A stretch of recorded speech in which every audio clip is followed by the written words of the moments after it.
Now the first step is obviously receiving it. The guy with the liftgate truck was gracious enough to, we backed the trailer underneath it and I loaded it right on the trailer, so it was a lot easier that way instead of trying to get it on the trailer off the ground. The entire sawmill comes in just one box with plastic over top of it. Now all I have to do is haul it up to camp. I had a blue tarp on it to keep the rain and everything off of it. We'll get it up to camp and then we'll unload it. Make sure you have something to unscrew all the screws with. As we take off the covers, we notice everything is pretty well screwed together. It's all in there pretty tight. It's well packed, so nothing really moves around too much, but it does require some work to take it apart. Now I wish you could see the trailer behind me. I do have an old trailer we were loading the heavy parts into. I wish my tractor would lift this heavy thing, but with just the fork extenders, I know it won't be able to handle it. So we unloaded everything but the main head, and that we will pick up with the tractor and move it up ahead. And you see the trailer now on the right with all the parts we put back into it. We'll haul that up too separately, and it gives us a nice base to take stuff out as we work on it. Next, I had to take the extender forks off and put just a extender ball on it. The extender forks work okay, but boy, it'd be nice to have a bucket quick connect that way the weight is closer to the cylinders and I'd be able to lift more. As you can see, I started assembling the base. The base is made up, it looks like 4 pieces for each section, and you have 3 sections.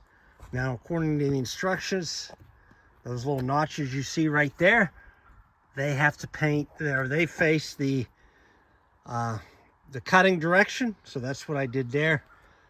They fit together with it's a 10 millimeter by 30 millimeter long bolt, and the wrenches and the sockets you need is a 17. You need 17 millimeter sockets and wrench to put those on.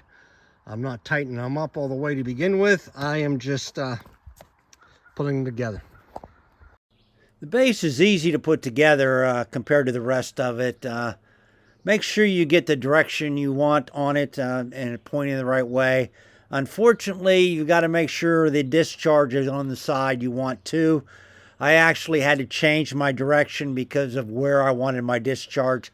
So do some thinking before you start laying out. I had to spin the whole assembly around, but it moved okay.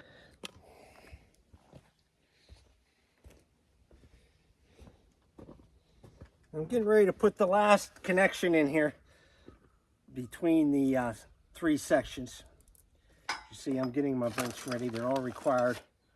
A washer and a nut on each side. I'm getting everything together here.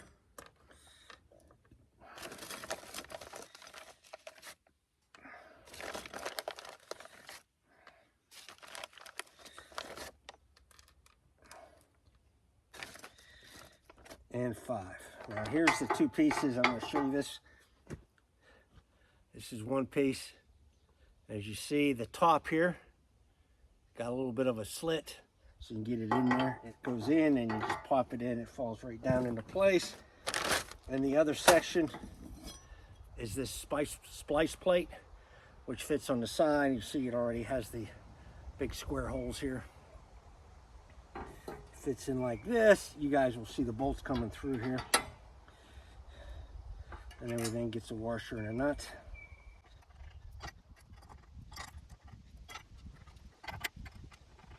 I don't over tighten these. I just snug them up for right now. It's very specific in the manual. Do not tighten till you have everything in place.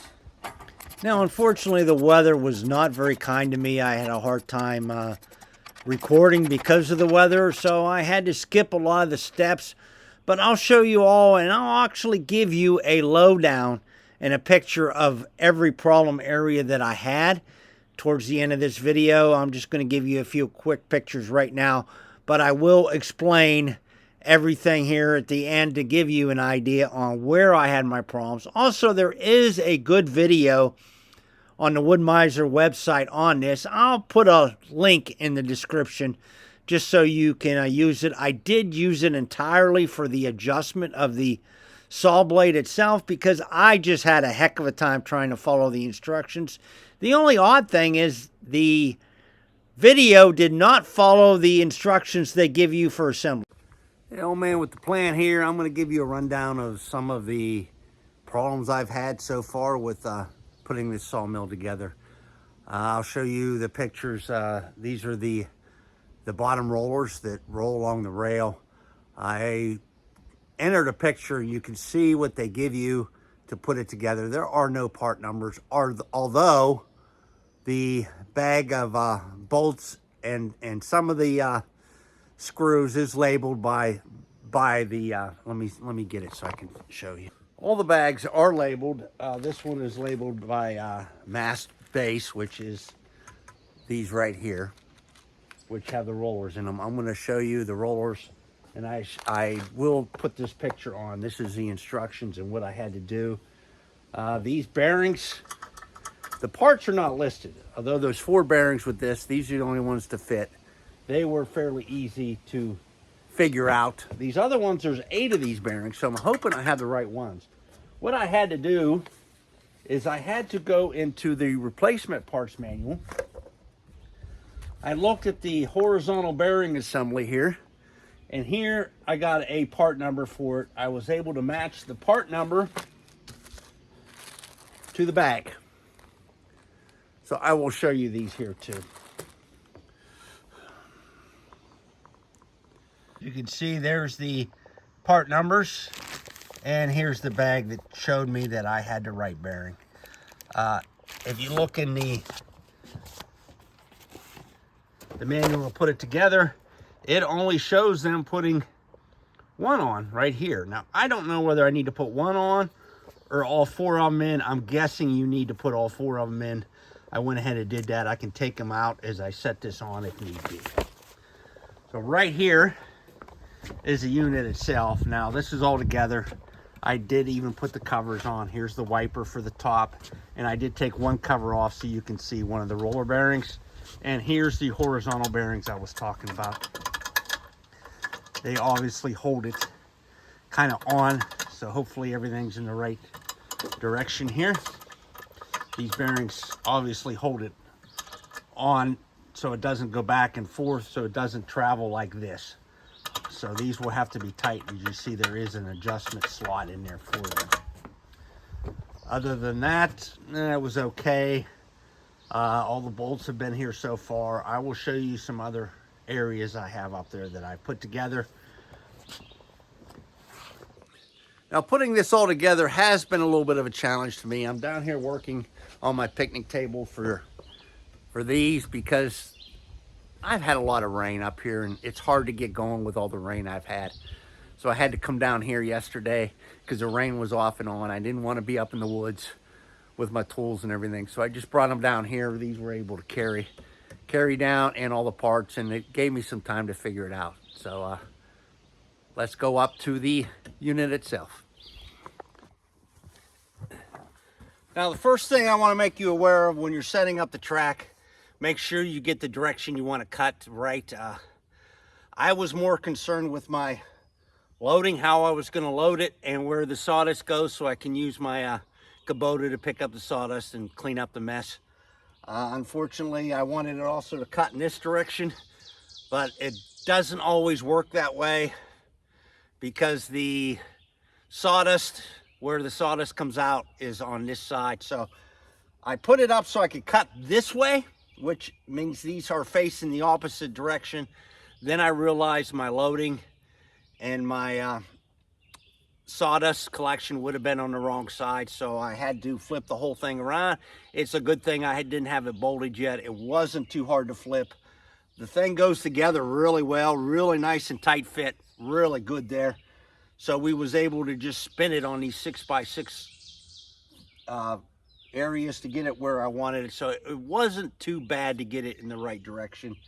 But when you're setting up, make sure you look at that first so you have a good idea on which way you want to go. Do some research. It doesn't really, it tells you that this would be the direction of the cutting when it goes this way, but it doesn't really say. You have to look at pictures and figure out where your sawdust is going to come out and where you want to load and things like that. So that was number one. Now my second issue was the setup of these beams and this part that control the height or the tensioner on it. This was not that hard to put together. Sometimes it was kind of hard to reference where these were actually, because the picture for the manual gives you a close-up view, but it doesn't give you an overall view to make sure. You almost have to go by the bolt holes on where they are and how to match things up, but that worked okay for me. And also where the guides are and everything else mounts. So you can figure it out. It took us a little bit of time to do that. The biggest problem I had is the bushings. The bushings that go into each where these rails are, here, here, here, and here. Now those bushings, number one, were extremely hard to get in. I think it was the paint. I should have probably took the paint off before I put them in, but I forced them in. And then I damaged some when I was forced these rods through. Rods here, especially here and here. Let me give you a better close-up on that. Now the rods that go through here, or the bushings go through here and the other side, they keep everything square. If it's not square, this doesn't really engage the best. So I do have a little bit of trouble with that. It's not quite. I'm going to have to buy some new bushings and put in there. I know now to make sure I scrape the paint off the inside so the bushings go in quick, and maybe do a little more work on that so that it all fits together better. That was my fault. I shouldn't have probably gotten a little bit of a hurry, but I did. Other than that, it went together okay. This frame here, where a lot of the bolts go through, especially where they're threaded. There's certain areas where the bolts are threaded, and you had to put it together. Now, the threads had some paint on them. Let me show you what I'm talking about. Now, up on this area, this part here is threaded on. This beam here, this angled beam, that's support beam. It comes back from the main frame that comes up, that this whole thing slides on. Now, these are threaded bolts. So these are threaded here. We had a heck of a time getting them started. What I had to do was run the bolts through from the back side to get the paint out before we even get them started to go in. So that's another thing to watch out for. It would probably go easier if I had a tap or something. I don't have a metric tap up here or anything like that. So I just ran the bolt through one direction that I could get it started in, and then pulled it back out, and then I was able to get these started okay. Another thing to look out, they're not very specific on these guides here. These guides that flip you around. These guides, there's 4 of them that fit on both sides of the machine that allow the saw head to go up and down. Now, you have to be careful. If you tighten these up too early, it's hard to align everything. You've got to align everything with the tensioners to make sure it's level. Sometimes if these aren't right, it will get caught in an angle and you can't get it where you want it. So make sure these are loose enough where you get started, and at least take it down all the way. That's probably where I made my mistake. I probably should have took it down all the way, made sure it was level, let it sit right on this. There are bolts down here that it sits on, so I may be adjusting some more, but I got it level, at least within 1 millimeter, so it's really close. I'm real happy with it. That was the other problem. Okay, now inside here, inside the saw itself, none of this pulley wasn't on. This had to be aligned properly. The belt's not on. This tightening mechanism was on. All the cables were not on. I'm still having troubles figuring out how to connect the cable to the motor. The tensioner cable that actually engages the belt, I got that fine. Everything seems to be good except this. I'm still not sure. I may have to call the company and get a reference on that. But it seems like everything's working okay. I did start it up yesterday and ran it to make sure the belt was tracking okay. I mean, that's what you have to worry about. You don't want the belt to be coming off when you're running, or go right back against these rails. Right now the tension's loose in the belt. I'll have to tighten it up before I actually do any running. Now the water tank, I still have a drip in here. I can't seem to get this sealed up here, right where the nut goes against it. It is a little drop. I don't know how much. I looked at the parts list again. They had some of the threads on wrong, but for some reason I'm just getting some leakage around these threads coming out. I don't quite know what I'm going to do with it yet. That's another question I'm going to have. When you put this on, don't forget there's an air hole up here. That air hole is a necessity because you don't want it to get airlocked and not get water down to your blade. I'm going to leave it the way it is, leaking right now. I'll probably just take this off when I'm not using it, set it underneath it or something, so it doesn't leak all over the machine. But I am setting it up to get my first run today. But I wanted to show you the problems I had. The adjustments, like I said, I read it. It was kind of hard to understand through the manual, but go to the Woodmizer website and watch the video. I will put a link to the video on my description page so you have a reference to it. It helped me out tremendously on adjusting the rollers, the tensioning rollers for the blade. So don't forget to look at that video, especially if you're a first-time user. Somebody that's experienced may not have to need to look at it. I did, and I do have bandsaws, which you have to be careful on the wheels and everything else, adjust them too, but this is a little bit more complex than just a regular bandsaw like you have for your home. So don't be afraid to use the reference that Woodmizer has given you.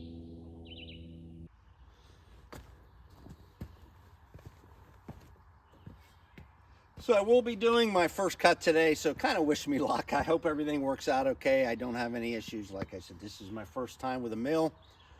So far, I'm pleased with how heavy everything is. Everything seems to be heavy duty, which is going to be good.